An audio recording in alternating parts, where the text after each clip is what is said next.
vertical leg setter. We compete today. I see some gas on this. Get that mindset to put your shoulder on somebody. Dig, drop. You're finished. Hey, first down. This is weird. It works that side.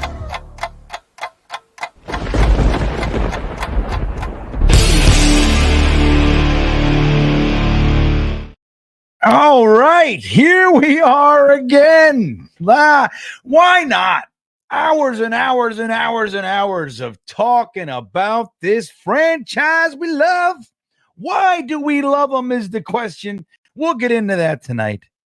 We'll get into Robert Salah. We'll get into Devante Adams, Malachi Corley, and so many other topics right here on the After Hours Jets Fest. I am GreenBean. Hello, everybody. No, I saw there was a great comment up here. I'm gonna try to find it. It was really good. Where is the comment? Here it is from Curly Norman, my good buddy. All gas, no wins. Receipt boy. You know what? Here's the real question. The biggest question of the whole thing. It's not who's gonna call the plays. It's not if there's gonna be a change in philosophy. It's not even are they going to raise the accountability in the New York Jets organization? The real question is, are they going to keep the all gas, no brake stuff all over the place? It's on the windows when you walk in. I mean, it's not, what do they do? Inquiring minds want to know, Curly, right? What are we going to do, Hennessy? We've been talking Jets all day. Well, you come here to answer the tough questions, right? We've been dancing around all this bullshit all day. We really just need to know. Let's get to brass tacks. Are we keeping the all gas, no brake stuff? Or are we going to get rid of that too? Did we say to Saleh on the way out, hey, can you scrape off the stuff from the windows? It's painted on the walls, right? I mean, it's everywhere. They got shirts. What do we do? All gas, no balls. Oh, my God. Curly, let me tell you, I'm almost it was such a good stream. Number one, it was fun. This particular Talking Jets panel was great. But it was so good that I'm almost embarrassed by the shit that I was doing. Almost, not entirely. When I wake up, usually full embarrassment when everything I've done or said or whatever kicks in the morning. When I wake up, my first thought is like, oh, why do I say those things? So I don't know. I think you got to go back and watch it. It's a good one. What's up, Mark? Good to see Mark. Mark the Pizza Man, we call him in certain circles. Mark from Asbury Park. We got to make a song. Mark from Asbury Park. Yeah. Right? Something like that. The Peter Griffin. Yeah. That's what we'll do. Tyson says, Reddick is a non-factor. I agree. I don't even give a shit. I mean, if we heard tomorrow, Hassan Reddick reports to camp today, I'd be elated. I would. But I don't really care anymore. It's a non-entity, a non-issue, or like you said, I don't know why I'm rephrasing it. It's a non-factor. Let's see. Julio checking in. What's up, buddy? Julio Guzman checking in first. You related to Old Brick GreenBean? Well, he is. He has been connected to me many times by many people. Like it's something it's one of the things that I get most often, like in DMs and all that like a doppelganger kind of a thing, especially when he let his beard go a little bit longer and it was gray. He had a lot of salt and pepper, but a little bit more gray. Dude, when he did that, think it was last year. Oh, it was heavy.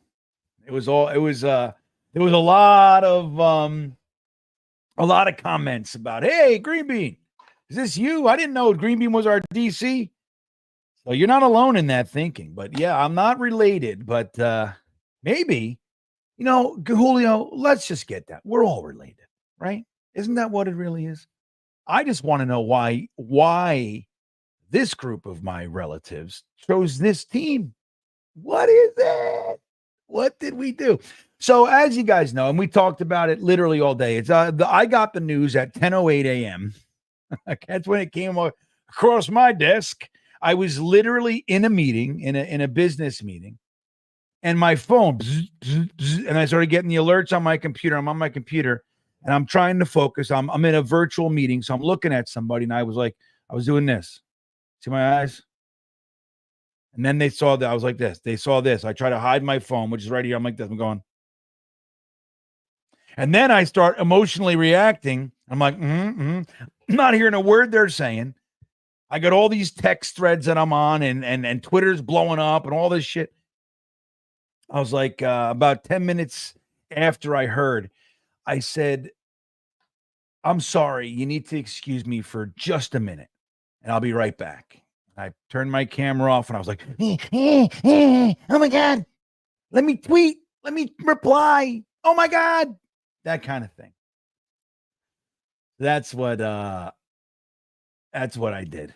So what do you guys think? So I think I expected it. I have to be honest with you guys. Like, I'm not going to tell you that I didn't see it coming. I did. I look, the only obstacle in my mind to Robert Salah getting fired outside of winning, right? If he was winning, then it's a different story. But the way that we were playing, because look, you got the Niners game. We looked completely ass for that. We have all offseason to prepare for one opponent. And we were not prepared. We came into that game. They were more physical. They were more aggressive. They wanted it more. You could see it. Right? Fair? Tennessee game. I think we're the better team. And we beat them, but it wasn't a dominant performance. We needed a heroic effort by Mike McDonald, Will McDonald. He had 3 sacks that game, numerous pressures and everything, but we got the job done. That was fine. Then we followed that with beating the shit out of the Patriots. Looked like we were ramping up. Okay. All right. Full game. That was one of the rare full games that we saw from the Jets in the last, and not just Robert Salah, going back to Bowles and full, just 4 quarters of football. We don't see that very often, man. It's a thing. It's like, come on, everybody. Why do we got to always play catch up? Why do you think that push hug between Aaron Rodgers and Robert Salah was what it was? Aaron Rodgers was saying 2-score lead. Like, I gave you what you preach. Now, what are you going to do with it? And he did. And then the defense did fine. But that's, it's very rare. Like, again, remember, this defense is built to play with a lead, right? Speedy edge rushers, all the things that it's built to play with a lead. And we very rarely play with a lead. We saw it last year against the Titans. We saw it last year with the Commanders, and they ended up coming back when they put Brissett in. And we won with a late field goal, if I remember correctly. But, it's like, so the only other obstacle I could see with Robert Salah not getting fired this year is the fact that Woody Johnson has never fired a coach mid-season. So I was just like, I don't know, guys, I don't know. I don't see it. But the writing was on the wall, and I thought this might be the first year. If Robert Salah leads this team into Monday night, we just had a, prime time. If it's 9:30 in the morning, but technically speaking, it's prime time because we're the only game on in town, So if we go to 2 consecutive primetime games, one with an extra day of rest, which Robert Salah does not, he's only won 1 game with extra time to prepare. What is that? Too lax. You know what I mean? He's letting everybody kind of decompress too much, and it takes too long to ramp back up. But so I thought if he went into Monday night and had a clunker, then that was going to be the nail.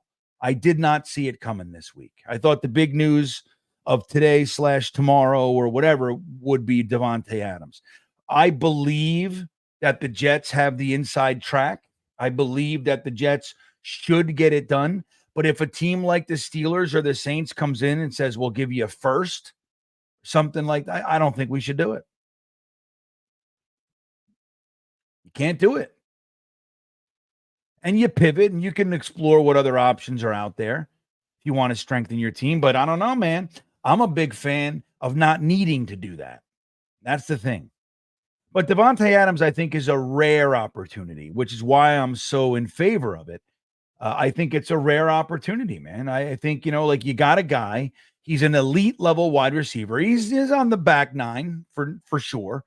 But he comes in here. He lands with experience, high level experience for years in this offense with this offensive coordinator. Even if Downing has play calling duties because Hackett's not confident calling the game, he's played with Hackett. He's played with the quarterback. He's played with Alan Lazard. Like, he comes in here and he's already got. Now, it might take him a minute to rekindle the fires, the flames of love. But, it's rare. Who else is coming in with that? It's hard to find that guy. Now, that was the whole thinking behind, what's his name? The damn, the left tackle. Can't remember his name. Yeah, Duncan. I can't remember his name, but I can't believe I can't remember his name. The Aaron Rodgers left tackle guy. And that was the benefit of bringing him in. It was like, okay, well, he's been protecting Aaron Rodgers' blind side for years. He's injured all the time. But so Duncan says game prep was always lacking, as were in-game adjustments. Look, I hate Bill Belichick. He's one of the rare instances where I hate him as a person, too. I don't like him. I think he's a grimy piece of shit. I think he's a cheater. A lot of what he's done, this great coach thing. I'm not saying he's not a great coach, like great tactician of the game of football, but he's a complete fraud. He had the greatest quarterback ever and a happenstance, a 6th round pick that nobody thought was going to have an NFL career, ends up being the greatest quarterback of all time for 20 years in his, on his team, So he has that, but even with that, he's cheating. He's been caught cheating numerous times. He has not been suspended one game. So what does that tell you? The NFL with Spygate even burned all the tapes. What do you think of that? Goodell. Oh, we lost them. We deleted all. I don't know what happened. There was a can on fire and I fell. I don't know what happened. So, he's a piece of shit. He's a cheater, man. And I've had people say, hey, man, if you ain't cheating, I don't know. I'm a sportsmanship guy.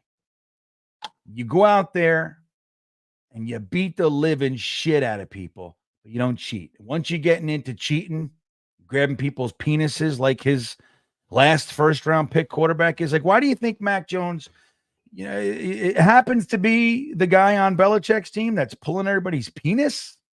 What is that? What is that? It happens once, it happens twice, it happens 3 times. Like, you gotta pay the price, buddy. Some defensive tackle should have just stacked him one day, just grabbed his junk, squeezed it as hard as he can, and said, that's for everybody, dude. Everybody. And if you do it again, I'm going to rip it off. Okay? Like, that's what you got to do to people like that. But he did say, Sam, I'm sorry, I'll get right to you. Belichick said on Pat McAfee a couple weeks ago, he was talking about in-game adjustments, and he said, you can't wait until halftime to make adjustments. He wasn't talking specifically about Robert Salah, but my mind goes right there, of course. Salah, you got to give it to him. We've had first halves that were garbage, and we've come out and shut teams down and scored points in the second half. Problem is now we're playing catch-up, right? And a lot of that there's lots of variables at play and why that can happen. The team's playing relaxed or 3 touchdowns ahead, whatever it might be. But he's done that. He's had some really nice halftime adjustments, whatever they are. Team plays different in the second half. But that's bullshit. That's consistent. Like Bill Belichick said, like around 15 plays into the game, you kind of know what you're looking at. You know if your plan's going to work. You know if you need to make an adjustment and change some things. Like if this isn't working, you got to change. It's like if Sauce playing in his zone, if we got somebody who's killing us, you have a guy who can shut him down, you put him on him. You change the defense. Robert Salah's he's never going to do that. And that's bullshit. So, it's one of the things. Sam Aiken, hey, buddy, he says, thank you. He says, could see the firing happening. The owner reacted to the majority desire of a fickle fan base. But I don't think, look, there were people, plenty of people calling for his head last week. I think this was a smart decision, man. Why wait? If you already, you've watched this for years, right? There's more than likely been internal discussions about what people see as the problem. He's probably been asked about changing up some things. And he said, look, I do what I do and it works. Like he's been asked questions like that all the time. So waiting another game, another 2 games when the team's already kind of calling him out in public. The Rodgers thing was big. And I said this for the last couple weeks. If it comes down to Aaron Rodgers versus Robert Salah, dude, there's no competition. Right or wrong, there's no competition. Robert Salah's done quite literally nothing in his career as a head coach. Nothing. Except fire the offensive coordinator that he brought with him, hire another guy that sucks. Now, we know he was brought here for Aaron Rodgers, of course. But he's done nothing. Aaron Rodgers, on the other hand, is a money-making machine for Woody, which has value, everyone. I want you to know that. But in addition to that, is one of the winningest, greatest quarterbacks in the history of the game of football. So what do you got? There's no competition. If Aaron Rodgers says, look, dude, I don't see it with this guy. I like him. He's a great guy.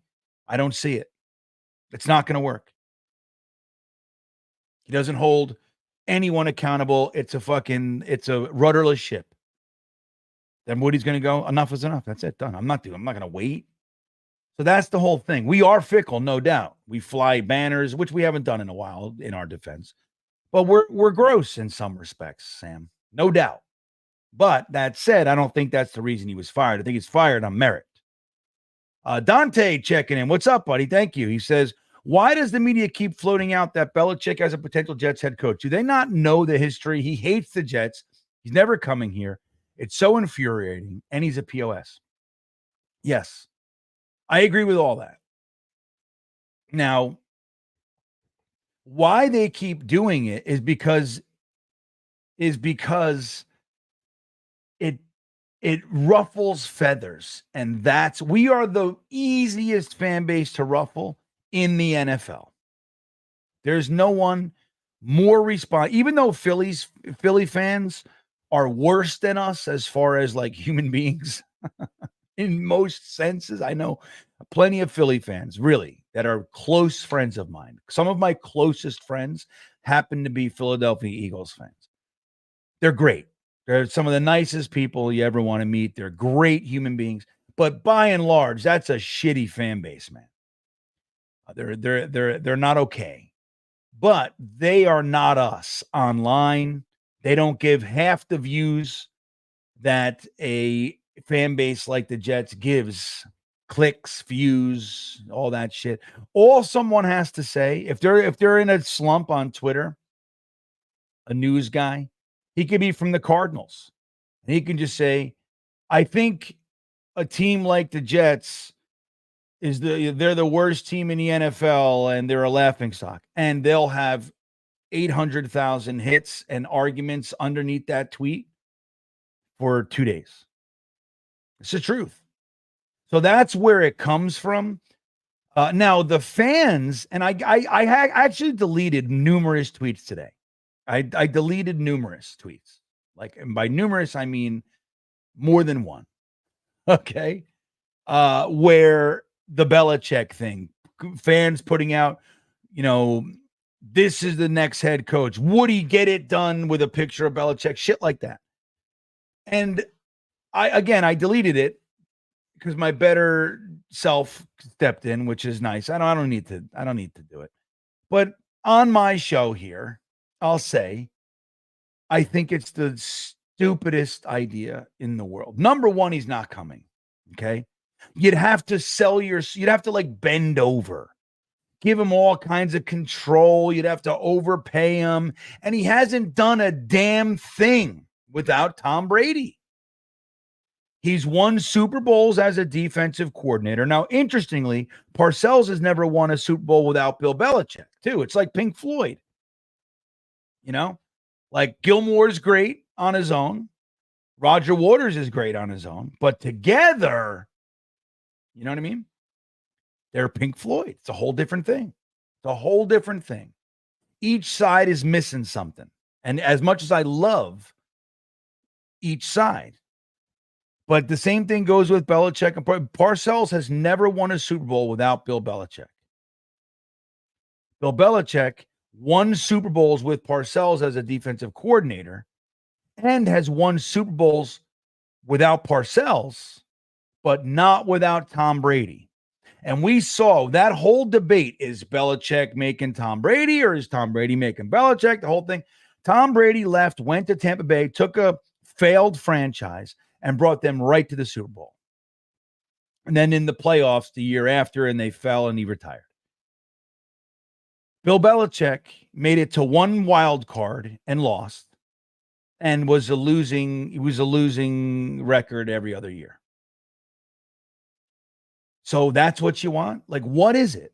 And the fact, like, not for nothing, there's 100,000 people out there. There's a couple hundred coaches. There's all kinds of qualified people. And you want to bring back the guy who has tormented us for 20-something years, 15 straight games without beating them, right? So there's that. Has cheated, was caught cheating against us, Spygate. Resigned when the press conference that we were announcing him as the head coach, he chose to use that time to resign. Resigned on a napkin, a cocktail napkin. Didn't even have the respect to say, all right, hold up.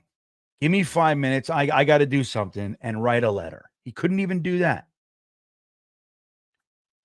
You know what I mean? And that's the guy you want over Vrabel? Like over, you know what I mean? Like, what has he done? Nothing without Tom Brady or Bill Parcells. And he's had 2 head coaching gigs to prove it. He had the Patriots before Tom Brady. I think they were 6-10. I might be, a long time ago. It's hard to remember. He was fired from the Browns job. He had 4 years there. You know what I mean? Why the fuck is that the guy you want? It doesn't make sense to me, Dante. So I'm with you, buddy. I'm with you. Real quick, Matt Simon, my good buddy, says Tony Oden calling the defense. I think that's a slam dunk. Tony Oden, everybody. One of the best defensive coaches we have. Now, we thought maybe it could be White Cotton. I think there's an argument for that. There's also an argument for Ruttenberg. Tony Oden's the guy. JMG says, you're a recovering addict. Is Gruden not on some shit, booze or coke? Admittedly, I haven't. I watched Gruden's breakdown of the Jets. What was that? Jets Denver. I liked that, but I don't have my eye on him enough to know. I'll tell you who was on drugs is Adam Gase. There's no doubt in my mind, everybody. During that presser, I'll tell you, I've told you guys this before, but I'll tell you right now, and then I'll get to you. I see a couple cool things in the chat. So during the presser, I was watching it. And now, number one, I didn't want Adam Gase. I didn't even believe it was real. I thought it was fake news. There's no way with Mike McCarthy and Matt Rule that we all of a sudden out of nowhere pick Adam Gase. I just didn't. Like, that's the stupidest thing I ever heard. That's fake. There's no way.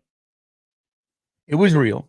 We saw the presser. I was watching that crazy. I was like, what is this?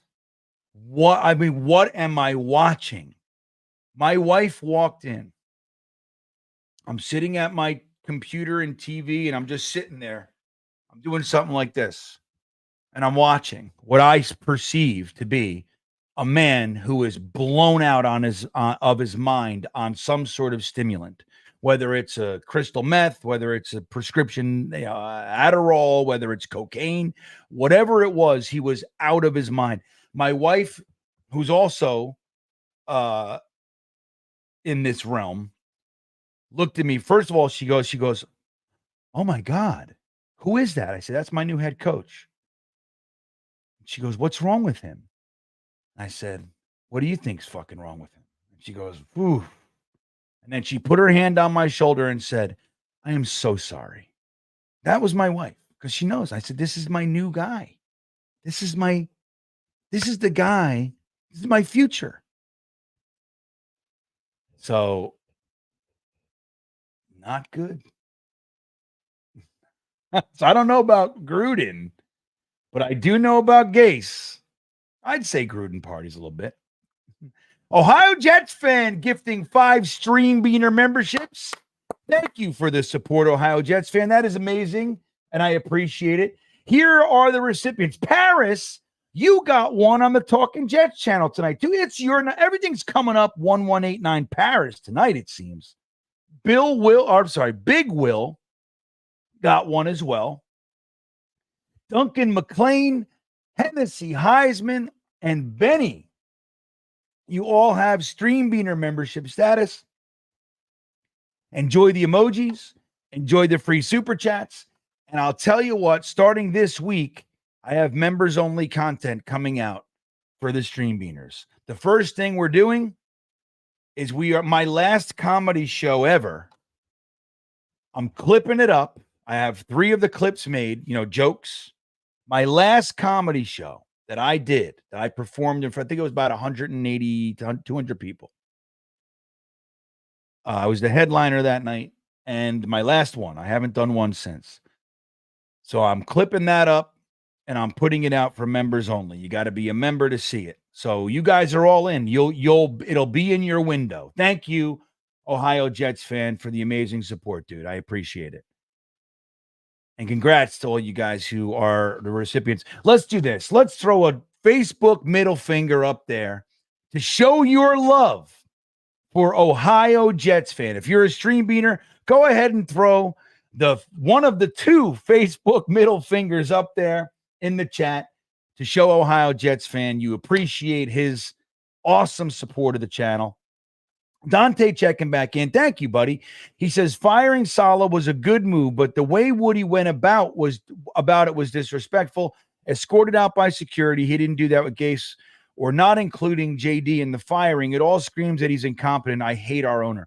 Well, it was said that was fake news. The first part of your thing, that he was not escorted out by security. That's what was said by numerous reporters. It said that actually didn't happen that way. They didn't do him like that, which was nice to hear. The only thing, if that was true or is true, I would think that Robert Salah got so mad. Like, are you effing kidding me? And he's a big, strong dude. Let's not play games. You call Salah what you will. He's a big, strong fella and looks like Xerxes. And you don't want to mess with the big, strong, bald dude that's angry. You know what I mean? Like, he just, so if that happened, if he was like, are you effing kidding me? What I've done, the shit I've eaten for this, that kind of a thing, they go, all right, man. Security comes in and goes, Robert, you gotta settle down. Like, I could see that. I don't think that's what happened, but if that happened, then that would be why. I don't think they would just bring security in. It's not like, it's douchey. But why JD didn't write the letter and perform the firing, I don't know. That rubs me too, Dante. I was talking about it in the previous stream. I don't know what that is.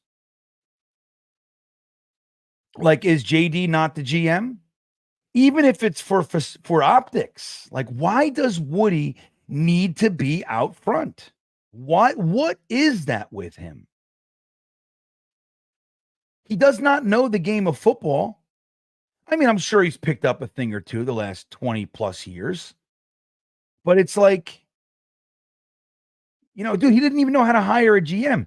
He's outsourced this process. You have a president of football operations, and you have to outsource to hire a general manager. What is that? Not once, but twice. He hired a firm, Corn Ferry. They came up with John Idzik. Then that didn't work. So he turned to GMs, former GMs, Casserly and Wolf. Very accomplished general managers. They powwowed and they went, and in their ultimate wisdom, they took one of Casserly's good friends, who was never even an assistant GM, and they made him the general manager of the Jets, and that's Mike McCagnon. That's what they came up with. Because they don't give a shit. They were given the opportunity to hire somebody. Casserly had a good buddy. We wanted to help out. So, yeah, sure. He's a personnel guy. Get him in there. He's a scout guy. He was like the director of college scouting or player person, whatever the fuck he was. You know what I mean? But it's like he wasn't an assistant GM. And the rumor was that the Texans were going to fire him. So there's that. I don't know if that's true, but that was the rumor. So it's like, why with that? Like, if you know football and you want to be out front, how about being out front when you need to hire the right guy? How about that? No, I don't want to do that. But then when he fires Robert Salah, he's got to step in and go, I fired Robert. Why? Are you, what is it? What do you need? What are you getting out of that? Give it to Joe Douglas, have the conversation with your general manager, support the hierarchical structure of your organization, have the conversation and let Joe Douglas know that this is what's, if Joe Douglas is against it. I mean, that's what I have to draw the conclusion that Joe Douglas didn't want it, which is another problem, by the way, if that's the case. I mean, I'm not saying I'm right. I'm just saying that's what it looks like to me. If Joe Douglas has been silent this whole process, then why? Like I said in the previous stream, look, I've been in a directorial position for the better part of 20 years, right? Managing 100 people. This last job I had 30 employees under me and 550 patients that were under that, that we took care of. So I've had to fire people that I liked many, many times, that I felt kinship with. Say, look, man, I'm really sorry, but this thing that you did or didn't do, your performance, like, I love you. I think the fucking world of you. I got to make a move. I'm sorry. And I've been yelled at. I've been called names. I've had people stand up and tell me I was a complete fraud. You said you had my back. I had to eat that shit because my boss said, this is the final decision. But I did it. They didn't. My boss didn't step in and write a letter to the public. I mean, so it's weird. At minimum, a little weird. A little bit weird. And I don't love it. So I'm with you, buddy. Ronald Reif checking in. What's up, Ron? Good to see you, bud. He says, maybe you covered it. We've covered everything. So let's see. But what is the constant with our dysfunction? It's Woody. We need a progressive offensive head coach with a competent defensive coordinator. That's the new formula. Why is this so hard? I don't know why it's so hard. Like, we finally, let's go back. Let's do our Jets coach. I'm going to I don't need the help. I'm not going to do it. Fuck the internet. I'm going to go off my mind. Okay. Robert Salah. Let's go from the other way up. Okay. Let's do it that way. So we had, I forget the defensive guy. So we had Weeb Eubank, and then it should have went from Weeb Eubank to Walt Michaels. Walt Michaels got, passed over for Weeb Eubank's son-in-law, I think it was, right? So a little bit of nepotism going on, something like that. I think it was his son-in-law, and he was the defensive guy, and he failed. And then Walt Michaels got it. Walt Michaels was the guy, the coach with Bud Carson as a defensive coordinator. He was an offensive-minded head coach, and he built the sack exchange, and we had the Richard Todd, Wesley Walker years and all that stuff, right? So that was an offensive guy. They lost the Mud Bowl, and on the plane home, he was basically let go or resigned or whatever, some mental health stuff. Rumor is alcohol problems and all that shit. But very, very sad because Walt Michaels was one of the best coaches we've ever had. So ends in calamity. We go from Walt Michaels to his offensive coordinator, Joe Walton. Joe Walton was an offensive genius. So genius level that nobody could understand what the fuck he was ever talking about. That was the word on the street. He's so good that nobody can hang with him. So what good is that? It's like having Albert Einstein on the sideline talking theory of relativity. You're like, what play am I running? You know, that kind of a thing. Joe Walton gets fired, right? And we go to Bruce Kosler, another offensive guy. So offense. Kosler comes in, and we make it to the playoffs, but he was from Cincinnati. The losing Super Bowl team's offensive coordinator. Okay, they lost to the Niners in the Super Bowl. Boomer Esiason, that whole thing. So we hire him. He comes over, and he sucks. So they fire him after 3 years, but they keep their whole staff. Remember who replaced him? They elevated the defensive coordinator, very similar to this one, Pete Carroll. He was the youngest coach in the league at the time, and he comes on, and they give. So it's weird. We only gave Pete Carroll 1 year, but it was really 4 years for that regime. They identified Bruce Kosler as the issue. They said, "We'll get him out of here." The players love Pete Carroll, and we'll just keep everybody and see if the regime can work. Pete Carroll was 6-4. We were playing the Miami Dolphins for first place. We were up 24-6 or something like that in the fourth quarter. We were quite literally dancing in the stands, right? First place, yeah, against the Dolphins. And then what happened? The fake spike game.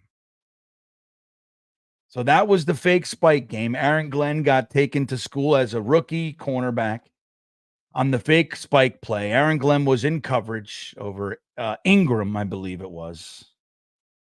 Famous with the Giants, went over to the Dolphins and all that. So from that game, Pete Carroll lost every game after that for the rest of the year. They fired Pete Carroll, hired Rich Kotite, who was just fired from the Eagles. And he's an offense. So you see this? It's like offense, defense for 1 year, offense. So we were 6 wins, 6-4. He loses every game that year. We end up being 6-10. We hire Rich Kotite, win 4 games in 2 years. So from the fake spike game, we were playing for first place. We won 4 games the next 2.5 years of football. 4 games, guys. So Rich Kotite resigns. He says, I clearly suck the biggest balls you can find, and I'm not going to make it hard on you. Just, I'm out of here. Coached his last game. Corbett scored a touchdown in his rookie year, gave it to Kotite, the whole beautiful thing, right? Kotite leaves, and what happens? That's the year everything changes. So Leon Hess steals Bill Parcells from the Patriots, and it starts the whole thing, dude. Okay, that's when everything changed. So we hire Bill Parcells defense. We go from Bill Parcells to Bill Belichick, who resigns the day he's hired. He's defense. We pivot to Al Groh. He's defense. Al Groh has one very good year, 9-7. We were 4-0, 5-1. And then He gets a job offer from the University of Virginia, UVA, right here down the street, the school that I'm the closest to here. He decides I'm leaving after 1 year, goes to UVA. Then we replace him with Herm Edwards, defense, never even been a coordinator. He was a position coach. I loved Herm. He was a great coach. He was a good coach for us. He was. A little bit in over his head, I'd say, but he was a good coach. You play to win the game, right? Remember all that? So now we're on the defensive tear. So Parcells, Belichick, Al Groh, Herm Edwards. We replace Herm Edwards with Eric Mangini, defense. We replace Eric Mangini with Rex Ryan, defense. We replace Rex Ryan with Todd Bowles, defense. Then we take one stab at a changing game. We've been defense for 20 years now. 1997, I guess not 20. I guess, so to 2000 and, was it 17, right? Forgive me, the years are going to escape me, but let's say 20 years of defense. The game has changed. It's an offensive league now. Defense no longer wins championships. Offense wins championships. So it's a changing. We're still on the defensive tip. We take one stab at offense. Adam Gase, who gets fired from Miami in shame. Then the cocaine, speed, crystal meth laden presser sitting on the bench, won't hire an offensive coordinator. He's called a guru. Why? I have no idea. Because he worked with Peyton Manning for a couple years. Scootily ding dang. Peyton Manning was Peyton Manning when you got him, friend. So that's it. We gave one stab at offense and we followed it right up with defense with Saleh. Now Saleh's followed up with Ulbrich, defense. So like we gotta get with it, man. I'm with you, Ron. I don't like how many times have you guys heard me say it? Football is football. Okay. Yes, analytics came in and things are changing and the trends and totally. But at the base of everything, football is football. It's why I get into arguments with guys in the draft process. My take is like especially in the back end of the draft, where you're throwing darts at guys, right? And there are people that are 100%, you got to bet on a trait. If the guy does one thing really well, that's the guy. And you bring that on the team and you try to develop it. Speed, you can't teach speed. I get it. Me, I'm a fan. That part of the draft, I'm looking for what I like to call lunch pail guys. That's the area I would hit on 50%, if not more, of my draft picks from the fourth round on. I would hit. I go back through my years. I'm like, yep, that was the guy. That was the guy. And they'd have now, even if it's just a consistent special team guy, somebody who's consistent depth, comes in for a game or two every year, and he plays well and he's solid, and you have him for 5, 6, 7 years, that's a hit in the sixth round, man. You know what I mean? So, which, by the way, Joe Douglas has done pretty well with in that mid to late round. You know, Jamie Sherwood, Michael Carter II, Brandon Eccles, to name a few, right? Hasn't done so well on the offensive side of the ball. But it's still football. So you know what I want? This is going to blow your fucking mind, man. What I want are football players. I don't give a shit if the guy's got 3 years of college tape and he's a bruising, he's a hard-working, run his face first into anybody in front of him, linebacker, running back, a guy that plays middle linebacker, but if you're short of safety, he goes, me, and he'll play safety, and he'll play cornerback, running back, give me the ball. Like that guy. He's not going to be good at it. He doesn't do anything great, but he does everything. He does anything you want. I need 20% of my roster to be made up of those guys, at least.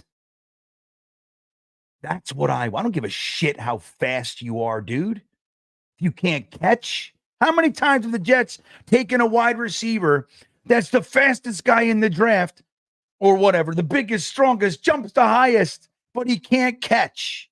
How many times? I mean, two pop into my head right out of the gate, which is Johnny Lamb Jones, first round pick, Stephen Hill, second round pick. So it's like, I mean, look, I'm rooting for this regime right now. I don't give a shit about whatever's coming. But if it so happens that we're going to let go of Ulbricht and the guys after this, if it's not Vrabel, it better be an offensive-minded head coach. I didn't even do how many of those coaches were first-timers. We're a rookie coach. That's what I was talking about in the previous stream. Like, we're the minor leagues. We're the team that every top 5 quarterback comes to suck, get them, take their lumps, and then they go be a backup, and then they have careers. You know what I mean? Same thing goes with coaches. We do that too. That's what we do. So it's what we do here.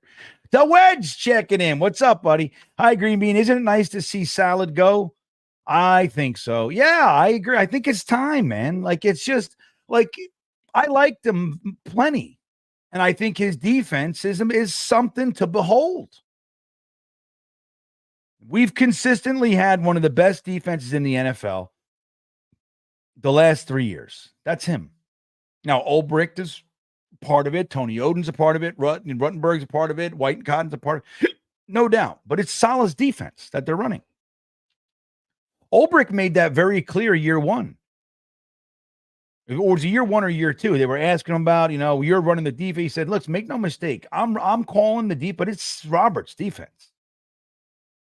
This is his defense. I'm just running it." So that was poignant. That doesn't mean that Ulbricht didn't learn everything he needed to know to call it, run it, create it himself. I think he's, it's like Mike Pettin. They earned their shot. So this is his shot. But I'll tell you, it'd be real nice to just see the Jets catch up with the damn times. So yeah, I think it was the right move. I think it shows that we are still looking at this season as salvageable. The Saleh mentality of nobody needs to be in trouble. There's no accountability. They're men. They're grown men. Like that's no, they're not grown men. Most of them are kids. They're in their 20s. They have millions of dollars. They have 8 million followers on Twitch. You know what I mean? Like it's like, I'm not saying they're not men, but you know what I mean? You see the difference? Like they've been playing a game their whole life. A lot of them are helped through school. The school gives them tutors. Like they just pass the test, kid. You know what I mean? This is it. So you got to treat them like, ask Bill Parcells if he thinks discipline has a place in football. He'll tell you. What's Bill Parcells done versus what Robert Salah? Ask Jimmy Johnson. Ask these guys if he thinks discipline has a place. Again, not humiliation, not push-ups. Push-ups ain't going to do shit. So thank you, DeWedge. You're the man. Sam Aiken checking back in. He says, what is it with Woody? Woody is dysfunctional. His involvement has always been defended. Well, I have defended Woody, not his involvement, and I hated the hierarchical structure that was the coach and GM were here and they both report up. That is garbage, especially when the guy they're reporting to doesn't know what the fuck he's talking about. Right? That makes no sense. So what environment that creates? And again, I come from leadership, guys. All right. This is my background. When you have that, the environment that you're fostering is one of competition. The general manager is not in competition with the coach. Remember when Adam Gase walked out of the draft? Can you imagine his first year? He got McCagnon fired. Now, I'm not saying he was wrong for his opinion, but the way you handle it, be a man, man.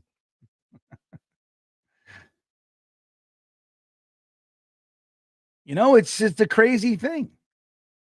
So, I don't know what Woody's deal is, dude. Like, I've defended him because of the money that he spends. And, he seems to be genuinely willing to pay for whatever the general manager wants. I mean, we've seen general managers overpay garbage. Tremaine Johnson, not that CJ Mosley's garbage. He's definitely not. I love the signing and I love CJ Mosley, but he paid him $5 million more than any other linebacker in the NFL. Not 1 million, not 2 million, not 3 million, not even 5 million a year more. And Woody said, sure. That's crazy. He negotiated against himself for Le'Veon Bell. Woody said, sure. Joe Douglas is just more frugal, with everything. Balances the, he said, we're aggressive to the point of recklessness. Now, sometimes that you got to be able to bend from that too. There's times I fear that we're going to lose out on Devante Adams because of Joe Douglas. Now, and I like Joe Douglas and I'm a supporter of Joe Douglas, but I think that there's potential. Like if the Steelers go, look, dude, we got a good season. Devante Adams puts us over the top and we're fucking around with a 3rd or 4th round pick. And the Steelers go, look, we'll give you a second. And Joe Douglas goes, that's reckless. Like, I'd give a second. I don't give a shit. I really don't. You got 2/3. You guys say, give me a second, give me a 6th. I'll give you a second, give me a 6th. Devante Adams, I'll throw in, Jalen Holmes, whatever you need. I mean, I got defensive tackles. What do you need? I'm not giving LT 3. Any of those guys. What do you need? You know what I mean? So, of course, what do you need? I would be on the phone with the Raiders like this. What gets it done, man? Just tell me what gets it done. Well, I can't do that, but I can do this. And I'll do it right now. What do you need? You want Garrett Wilson? Well, that's stupid. You know that I'm not doing that. I'm trying to build a Super Bowl team here. I can't give away my premium assets, but I'm willing to do this. I'll take the whole contract. Don't worry about it. I'll figure that out. I don't need you to pay anything. I'll give you a 3rd round pick and I'll give you, Jason Brownlee. Or you need a Derek Wilkinson got hurt. Wilkins is out for the year. Well, you need a defensive tackle. I'll give you a defensive tackle. I'll give you Reddick for free. Just give me a 4th. You know what I mean? That kind of a thing. Get it done. You know what I mean? What are we doing? That's what I'm saying. When I'm a GM, if I want, like Mike Tannenbaum, for all of his faults, when he wanted somebody 9 out of 10 times, you knew Mike Tannenbaum wants him, he's going to get him 9 out of 10. Not everybody, but most of the time. If Mike Tannenbaum wanted him, you could rest assured there's a very, very good chance he's getting him. I don't know about with Joe Douglas. He came out of the gate hot with those trades, man. Shit. We were like, woo! He hasn't really done that in a while. He hasn't really done that. Ron checking back in. He says, cool name. Oh, I'm sorry. Cool, but name the last offensive-minded coach we've had in 25 years. Well, 25 years would take us back to 1998.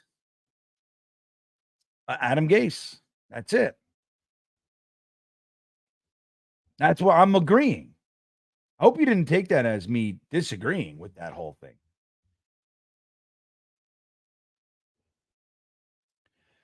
I'm just giving you the story. You don't like backstory, Ron? I was giving you the backstory, home slice. Come on. I was setting it up to show that at one point we would lean on the offense. Why? Because it scores points. And then once we made that switch to defense, we never came back. We never looked back. That's the point I was making. You gotta stick with me. I'm a storyteller, Ron. Nobody's ever said I'm succinct. Never. I've been called wordy more than I've ever been called succinct. I'll tell you that right now. I like to tell you the whole story. Like what's with the offensive line, Ron? Let's talk about that. Joe Douglas has put more resources into the offensive line than any general manager in the history of the New York Jets. Maybe the history of the NFL. I don't know. But geesh. 3 first-round picks in 4 years. 5? How many drafts is Judge? 2020, 21, 22, 3? Is there a 24 draft? Yeah, right? So 5 drafts. 3 first-round picks were on offensive linemen. He's taken at least one, sometimes numerous offensive linemen every year. He's traded up for offensive linemen. He's signed them in free agency, and we still can't have an offensive line. It's crazy. He's trying, but there's a lot I would have done differently. Again, I didn't hate what he did, the guys, but there were look, for example, I love Will McDonald now, right? But last year the pick was Anton Harrison. He was my offensive lineman number 2 behind Paris, I believe. I have to look. I'm like, I don't know why everybody's talking about Broderick Jones and all these other guys. It's fine, I like them, but Anton Harrison. Why does nobody like this guy? It was right out of the gate. Like, that's my guy. And he was there. They jumped us for Broderick Jones. I was like, good. Grab Anton Harrison. And they took Will McDonald. I couldn't believe it. Devante. So Ron, you just got to stick with me, buddy. I'm long-winded is another way to say it. I promise. I'll get to the point. Yeah, well, Paris, real quick. Paris, he lost but it wasn't just the game, it was the fact that he never came back from it. That fucking fake spike, dude. That fake spike sent us into a 2.5-year spiral. It's crazy, isn't it? It should get talked about more. It's a science. It should be studied for science. That damn fake spike. Dante says, also, does Woody know he's not an ambassador anymore? I listened to that conference, and they kept referring to him as an ambassador. It's not that he was elected president. He doesn't get the title anymore. No, I think you do. You keep the title. You keep it. In certain circles, I'm not calling him ambassador. You know what I mean? If I met him, I go, Woody. That's what I'd say. Hey, Woody. I wouldn't say Ambassador Johnson, but in certain circles, that's what they do. That's what he was. I hear you, but I don't know. I don't know how that shit works, man. I mean, once you're knighted, you're a knight. They call presidents president when they're gone. I know you're saying that he wasn't elected. I guess maybe because elected. But I don't know. Dante, I really don't know. I don't know what the rules are. I've seen it with other things. They say that senator, former senator is a senator, except Jesse Ventura. I mean, is he still called governor? Yeah, they call him Governor Ventura. I haven't seen him in a while. Probably old, It happens. People get old and they disappear from the spotlight, So I don't know, buddy. I don't know about that one. James Eubanks checking in. Woody is attempting to force a championship. He's not trusting the guys he's bringing in. He's hoping that getting proven talent will make it work. Well, I think, yeah, you got a point. But I think the idea behind the Aaron Rodgers signing, which, by the way, you guys know, I was in the camp of sign Eric Carr. Eric Carr was a drummer for Kiss. God rest his soul. Derek Carr. I was like, okay, Aaron Rodgers is fine, but he's 40. He's 39 years old. Like, I don't know. You know what I mean? I was in favor of getting Derek Carr because we could have Derek Carr for 5, 6, 10 years. And he's a 4,000-yard guy every year. And he's never had higher than the 1 year he had higher than a top 20 defense. He made it to the playoffs. Like, I don't know. So I was like, dude, Derek Carr is my guy. Now he's hurt now, but he looks pretty damn good this season, doesn't he? I don't know. He looks pretty good to me. So, it's one of those things, but I understand the idea. We have so much talent. We got Garrett Wilson. We got Breece Hall. You got a good tight end. You got Conklin. You got, you draft Ruckert. You bring in Breece, Breece Hall, but you get the offensive line. You got a fucking stellar defense. You got a top 5, top 3 defense. Like, we bring in Aaron Rodgers. That's why I didn't like the Will McDonald pick. It was like, well, who's that? What's that for? Just sign Huff. You know what I mean? I don't know. I don't understand. So it's really hard. Like once you know somebody is something, this is why like I love draft picks, love them, love trading back, collecting picks. I love it. But once one of those picks hits, it's immeasurably more valuable than the pick. Because the pick, you could do all the research you want to do, everything you can think of. Study this person, watch them for 3 years, and he can get to your team and suck. NFL is a different thing, a different animal than the college game. Which again is why I like football players, guys that like you could see this guy's a football player. He's gonna figure it out. He knows the game of football. He loves the game of football. He just wants to run into people. You know what I mean? He just loves to smash his body into other people. That's what you want. But I think you're right. But I also like the idea of not trying with this team the way it is right now. Everybody's on their rookie contracts, the lion's share, the premier talent. And you have another rookie quarterback who could suck, waste the whole damn thing. I get it. And I was in support of it. I didn't want Zach anymore, man. And again, it doesn't mean Zach's not going to in 3 years be a great quarterback. I don't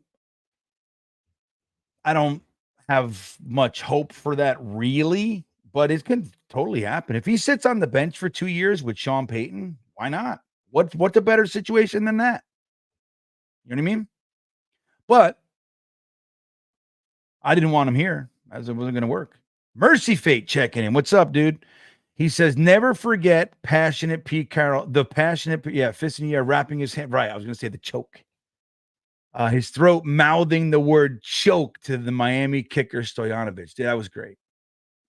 Nowadays, that's a penalty and a $50,000 fine. He was on camera going, I think it was 2 hands. Choke. Football. The fact that they're neutering us, I just hate it. And you know why? Because everybody's a sensitive pansy ass these days. All of you, not you guys. I'm saying like the whole world. It's like we're just so sensitive. Like here's the thing: football is football, and if you're attracted to football, then you gotta, in my opinion, you're coming here. We're already here. We love this. We like to poke each other and make fun of each other. And we like to go choke. And we like to be mean and hit each other. And, and you come here, like you got to deal with that shit. And if you, oh my God, why? I don't like that. Now I understand CTE. And of course you got to be safer. If you find out you have some proven data that something that's going on is really bad. Oh yeah, of course. It's like, fucking, they changed the leather helmets. You know what I mean? You can't be married to everything. You can have advancements. But what they're doing is they're neutering the game. Like you can't, like the fact that Lazard, when he got a first down and he goes, like what? Are guns not legal in this country? Like, I don't understand what that is. He wasn't saying, I'm going to kill you. He wasn't doing that. And even if he was, who cares? It's in the middle of a game of football. Everybody who's here, they're angry men. Let them say, I'm going to kill you. I'm going to kill you. All right, we'll kill each other. Next play. I'll fucking kill you. Like, all right, who cares? No. Because we can't hurt anybody's feelings anymore, everybody. So I'm with you. I love that. I remember that like it was yesterday, man.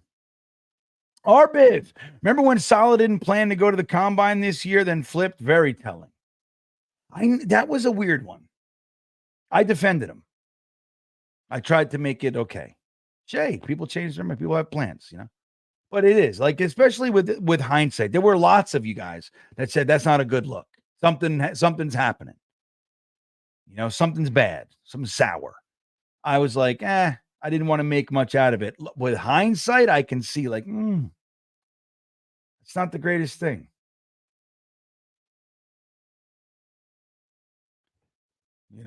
Our bib. I'll tell you. I'm so funny when I say Woody doesn't know football. Does he?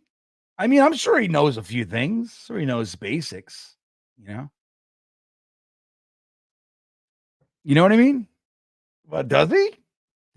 Is there anybody here that thinks that like Woody could go down on the field and like direct just a play or two? All right, man. He's gonna be like, yo, hand the ball to him, and he's the quarterback, so that's why he's gonna hold the ball. He's gonna talk like that. I think. I mean, I could be fucking dead wrong.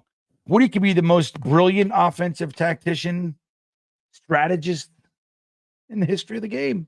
I doubt it, but I don't know. I'm just talking. Just talking shit, man, from what I see. I see it. I call it like I see it. I'm not always right. I am right a lot, though, I'll tell you. Been hanging out here a long time. When you hang out and doing the same shit every day for 42 years, yeah, you learn some stuff, you know, if you pay attention. Dante says, sorry, I just... And you have to apologize, man. Don't worry. My feelings are rarely hurt. Unless it's Hawk, that son of a bitch. Just kidding. Where is Hawk? Is he here? Are you here, Hawk? I'm just kidding, buddy. But I appreciate it, but you don't have to do that. And I get it. I'm not a Woody Johnson fan either. But there are people that are, the vitriol is intense. I'm not there. But this is just an indicator of all the things that you hate about the idea of Woody Johnson and everything that he can do. Like this is, you know what I mean? Why is it Woody firing Saleh? Why? Where's Joe Douglas? We haven't heard shit from him, have we? Where is he? And then Woody says something like, we're the most talented team in the whole time I've had the team. Well, that's an ode to Joe Douglas. So where is he? I'm getting mixed messages, man. I don't know how to feel. You got to just shoot straight. It's like dealing with, your wife or something, she's like, you want to go with me to the store? You go, nah, not really. Oh, you want me to go with you to the store? Well, no, I want you to go. What do you mean you want me to go? I don't want to go. If you want me to go, then I'll go. But then you're going to be an asshole. And what the fuck are we talking about? Just tell me what it is you need me to do. That kind of a thing. I have a great marriage, but I love my wife. But it's like, shit happens all the time. I'm like, all right. I'm like, all right, man. What is going on? The other day, I'll tell you a funny story.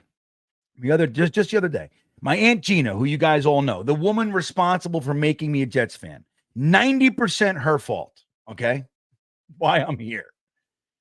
She just got 17 years clean from drugs and all that shit that we used to fucking be disgusting, her and I. So she got 17 years clean, and virtually, she's in another state. So virtually, my wife spoke at the meeting, and I gave her 17-year medallion. So my wife, we were both going to be on the screen. So the idea would be like, we sit together and we watch. But my wife was the speaker at the meeting. So she was doing this. So I would have to, so imagine this. She's the speaker. So everybody in the whole meeting's watching her. So in order to sit with her, I would have to be this guy. Like, like over here. Like she's speaking. Her face should be here, So she wanted me to sit with her. And I was like, well, I don't see that as the best option. You know what I mean? So got in this whole thing. She was mad at me. And I said, well, I'll just go on my computer right here. You know what I mean? She's like, well, then why don't you bring your computer here? I said, why? So I'm behind you, like still on screen, but now I'm here. I don't like that either. I said, it's just simple. If you're the speaker, yeah. And we got into a whole thing. And after the meeting, I said, you still mad at me? She said, no. I just wanted you to do what I wanted you to do. Right or wrong. And we got past it, but it's the kind of shit. So it's like, I don't even know why the hell I'm telling you guys that anymore. Dante, what the hell's wrong with me? All right, I don't know what happened. King Jet, what's up, dude? He says, there's a theory that Woody fired Saleh. I don't even entertain it. It's stupid. He wore it last year too. What's wrong with wearing? I've heard it for sure. And I'm not discounting you for bringing it. I want you to know that. But I don't buy into it one bit. I think that's silly town. I think it's people trying to make something juicy. Oh, you know what? He just so happened to do this. It's like the connection where, like, I made a video today about Malachi Corley potentially being involved in the trade with Devante Adams. Now, there's a lot of reasons why that can be the case, but people were telling me, okay, that it's the number 17. I left it out of the video. I was going to throw it in there for just sugar. I said, I don't even want it. I don't even want to do it because it's silly. Like, the reason that Malachi Corley's involved in the trade so Devante Adams could have the number 17. Like, oh, come on. Come on, man. Like, maybe it's like, again, as like, and by the way, it makes it easy because then we don't have to deal with that bullshit. Changing Devante Adams' number or paying the fucking Malachi Corley. We can avoid that. That's like extra. But that's not in the decision-making process. There's no way. So I think if Woody did fire him over the Lebanon shirt, then we would have already heard about it from Saleh, or we'll hear about it. I mean, even if I think it's so far out in left field that it's just, it's ridiculous to me, King Jet. You know what I mean? So I've heard it. I don't think it's real. So that's all I have to say about that, I think. If it comes up again, I'll talk more about it. Maybe I have something else. I don't know. Devin Martinez, thank you, buddy. He says, Bean, you think firing coach is a detriment to getting Devante considering what he went through in LA and Las Vegas, right? No, I don't. I don't think the coach was the allure. I think everybody else, the whole staff is here. I think the allure to playing with here's what I'll say. If Robert Salah was here and Aaron Rodgers wasn't, would we even be in the conversation? And I think the answer is no. Unless it was just a straight up, hey, whoever calls and gives us compensation, that's where you're going. We could be in it that way. But the fact that this whole link, if Aaron Rodgers wasn't here, we're not even being talked about. It's the Ravens. It's a winning organization. That's what I think. Pittsburgh, Baltimore, even the Saints, because, the Derek Carr thing, that they've had that history and all that. So, but I mean, so I don't see it. I think he's played in this offense. He's played with this offensive coordinator, play calling duties aside. He's played with Alan Lazard as his counterpart. Granted, it was a little earlier in his career. But in Lazard's career, I mean. And he's played with Aaron Rodgers to a very high level. Don't forget, the back-to-back MVPs, Devante Adams was here. When Aaron Rodgers had that slide year where he threw for a paltry 3,700 yards and 26 touchdowns.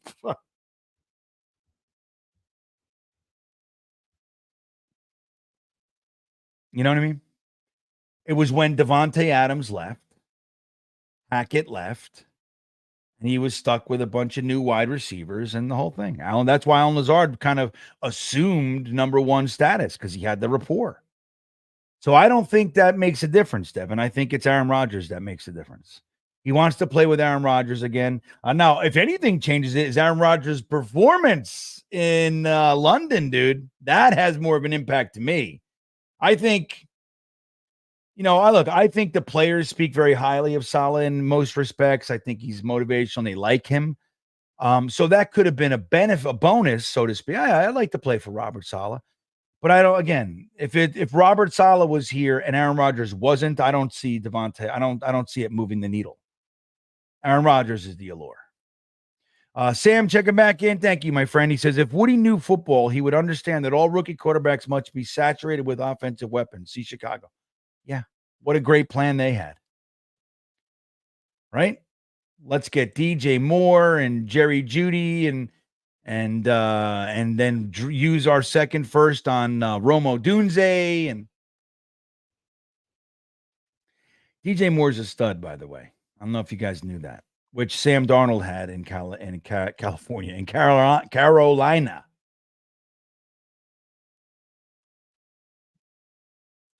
You're a lot like Gruden, Green. Thank you, Sam. I agree with you 100%, by the way. Not getting the quarterback first, throwing him to the fucking Wolves, and the real Wolves, not the Wolves in Seattle.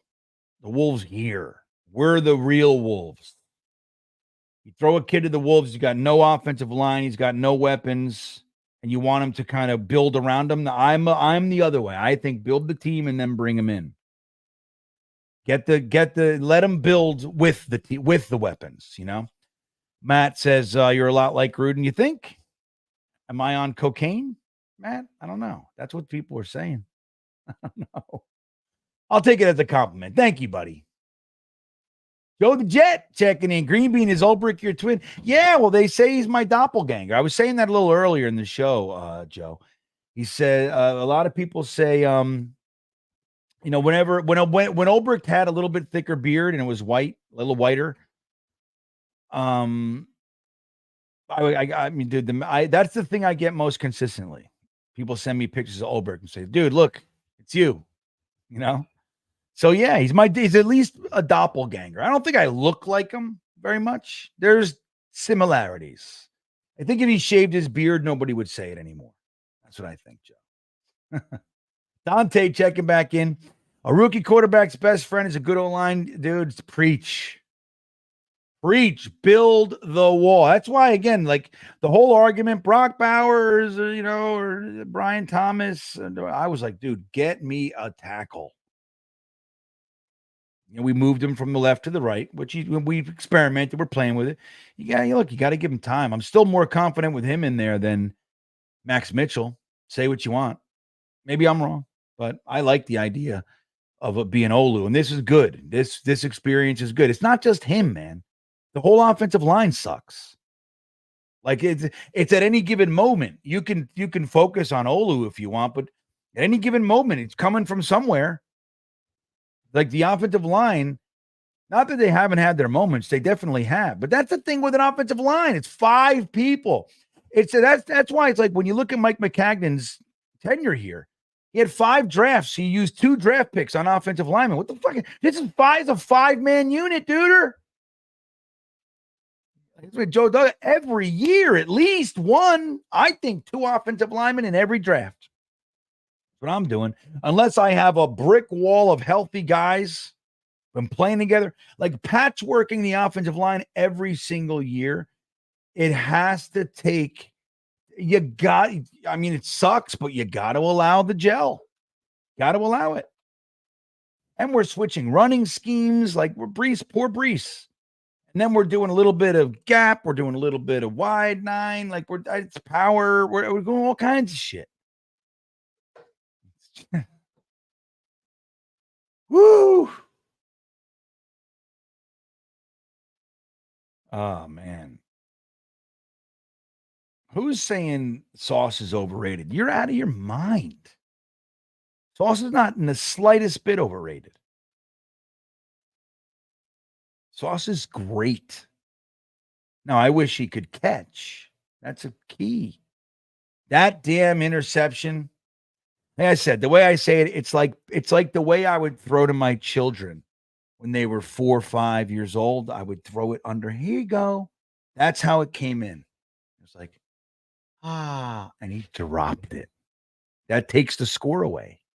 It's a huge play that we didn't get.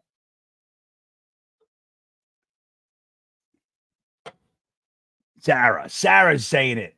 You get out of there with that idea, Sarah. You're nuts. He doesn't hold on every play. He's handsy. But he doesn't hold on every play. That's a simplification of the excellent style that he has. It's not. He's fucking fantastic. He's unbelievable. Sauce Gardner. All right, you bunch of buttholes. You're allowed to have your opinion, though, Sarah. I want you to know that. I'm not saying that. I'm just happen to disagree with your most recent statements. That's all. Sarah. How many penalties did he get? 2? How many did DJ Reed get? 2? Why aren't you talking about him?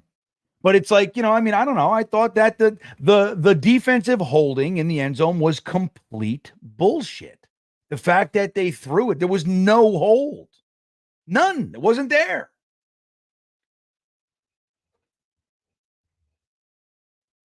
I don't know. What do you think? DJ is better than you're. I like DJ Reed plenty. He's not Sauce Gardner. Sauce Gardner is the first cornerback in NFL history to start his career with 2 All-Pros. Dude. All-Pro's not the popularity contest. Pro Bowl is the popularity contest. All-Pro is the best of the best. Now, they're not always right. You know what I mean? There are guys that maybe this guy or that guy, of course, and we're all going to have our picks and our opinions. DJ Reed's great. Michael Carter's fucking great. Brandon Echols is very solid. I don't know if Brandon Echols is a full-time. It makes me a little nervous, like letting DJ Reed go for Brandon Echols. The idea that Brandon Echols will just do it, I don't know. It makes me nervous. But I'll tell you what, nobody's got the nose for the ball like Brandon Echols on this team. What, man? Put him in for 3 plays, he comes away with a pick. Yeah, it's Brandon Echols for you,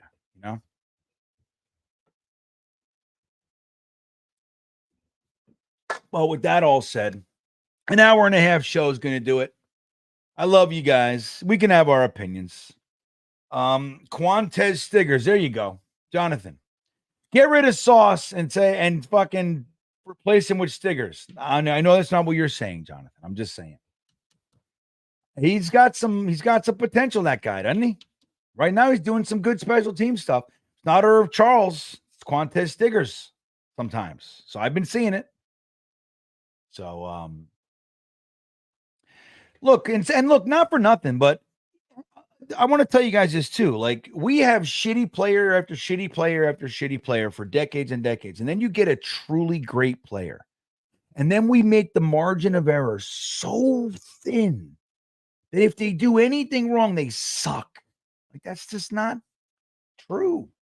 He can even have a fucking off year and still be better than most options.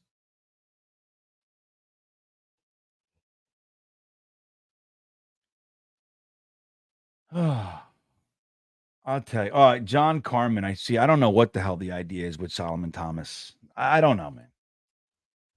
I think the time to get cute is when you're good. The time to get good does not involve being cute. You see? Does that make sense? PG the Kid, what's up, dude? He says, GreenBean, what's really our biggest weakness right now? I always default to O-line, D-line issues, but is it that simple?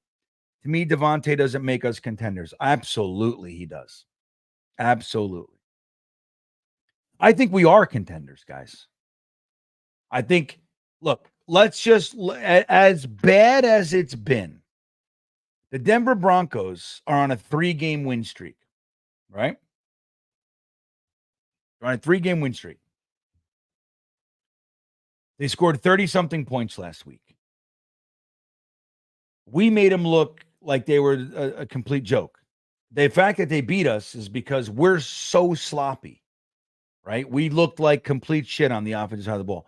We lost that game by 1 point with the ball in our hands, with Mr. Reliable field goal kicker taking a shot. Right? So that's like, you lose that. Sucks. But that's the truth of it. We lost by 1 point with a chance to win it the last play of the game. Last week, they were the hottest team in the NFL, coming in at 4-0. They're lighting everybody up. They scored 37 points the week prior. We held Sam Darnold's being talked about in MVP conversations. We held him to $170, no touchdowns, and an interception. Got numerous sacks, numerous pressures. And we had the ball in our hands to win it. Got all the way down to the 26-yard line. and our quarterback threw a bad pass. You know what I mean? So you look at things like that. But so when that's the overall, we lost 2 games by a total of 7 points. In 2 games, we lost 2 games by a total of 7 points. While we look like shit. We had 7 drops. Now, 2 of those drops were really tough catches, right? The Conklin one in particular. I mean, if he would have come away with that in the end zone, that would have been like, wow, but on every highlight reel, you know what I mean? So, okay. But it was a drop because it did hit his hands and the whole thing. If the Lazard 4 drops, if those passes are going to Devante Adams instead of Lazard, now Garrett Wilson had 100 yards, 100 and change, and a touchdown, 12 catches, so he got his. But if the Lazard attention, Lazard's getting the attention because Aaron Rodgers, their rapport is solid. He knows where he's going to be, right? Him and Lazard have that connection. They played together for 5 years. Devante Adams catches those passes. I'm going to say almost without question. Maybe let's say he drops 1. Those 3 catches, 2 of them were on 3rd down. I think 2 or 3. He changes the entire game. They change the entire game.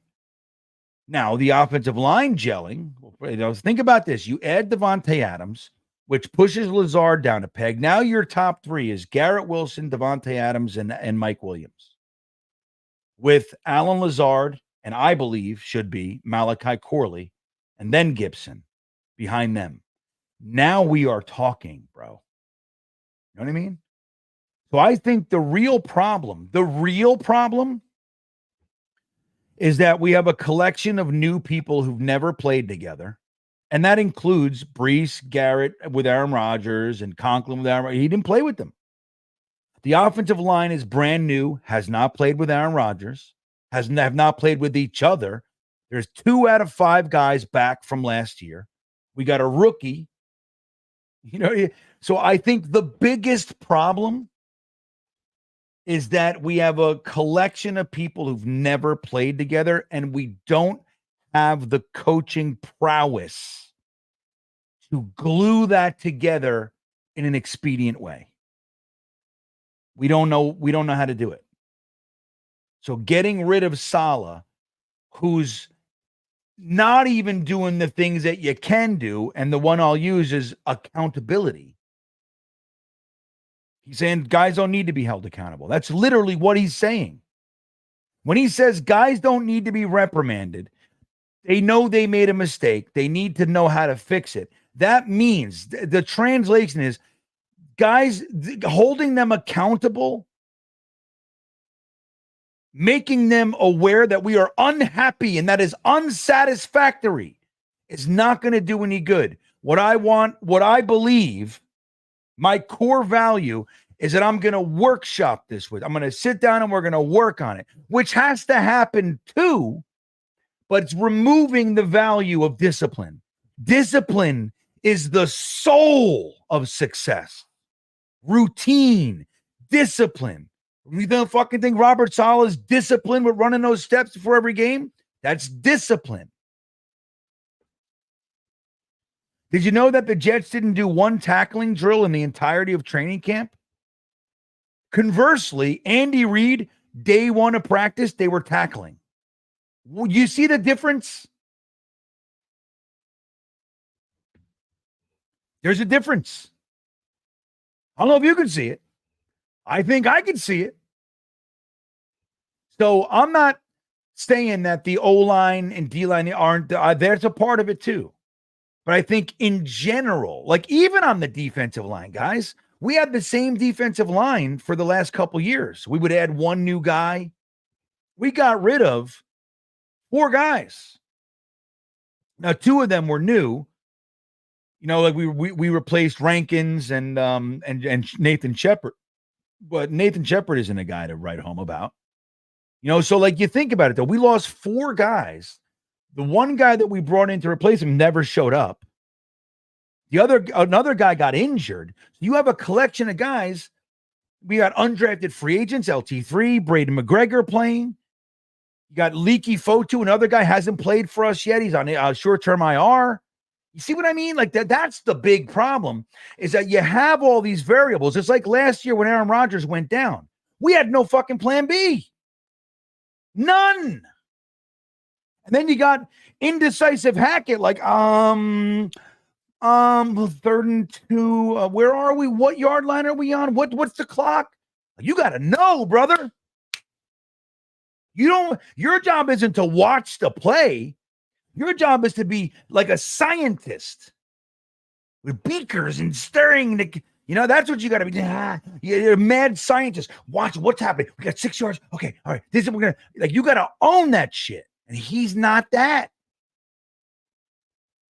Robert Salah isn't that. And that's why he's gone. And that's why we're going to find out tomorrow that Hackett's play calling duties have been removed. If it's not out there already, I just been fucking live for the past 4 hours. I don't know.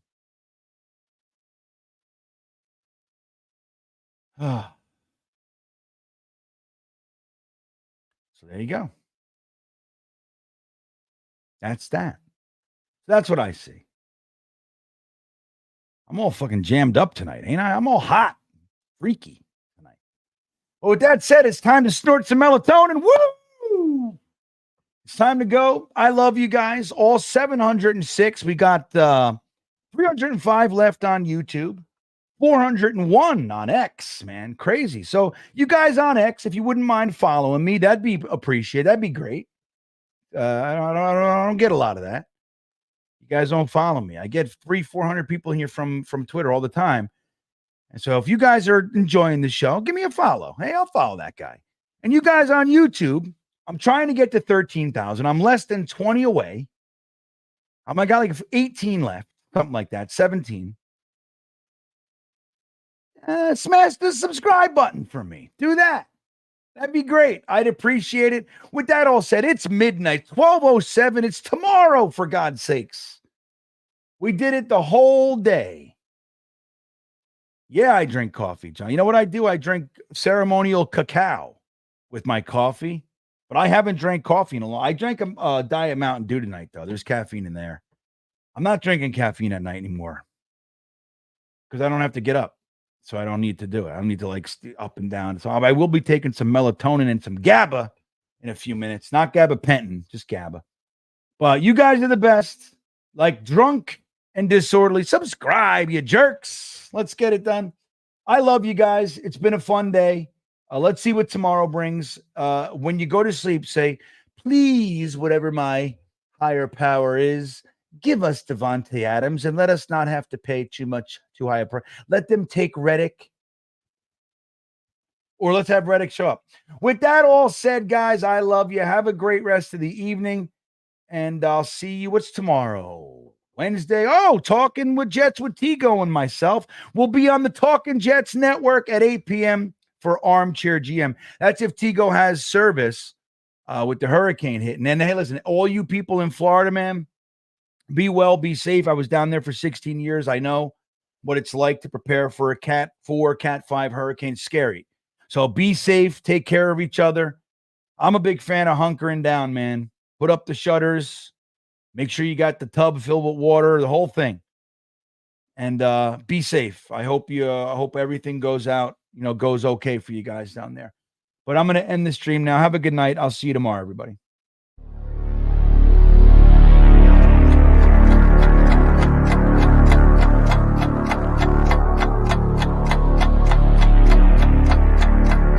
Going to be day one, a violent vertical ledge setter. He's going to lead the leg. I see some gas off the hips. Get that mindset to put your shoulder on somebody. Dig, drop, you're finished.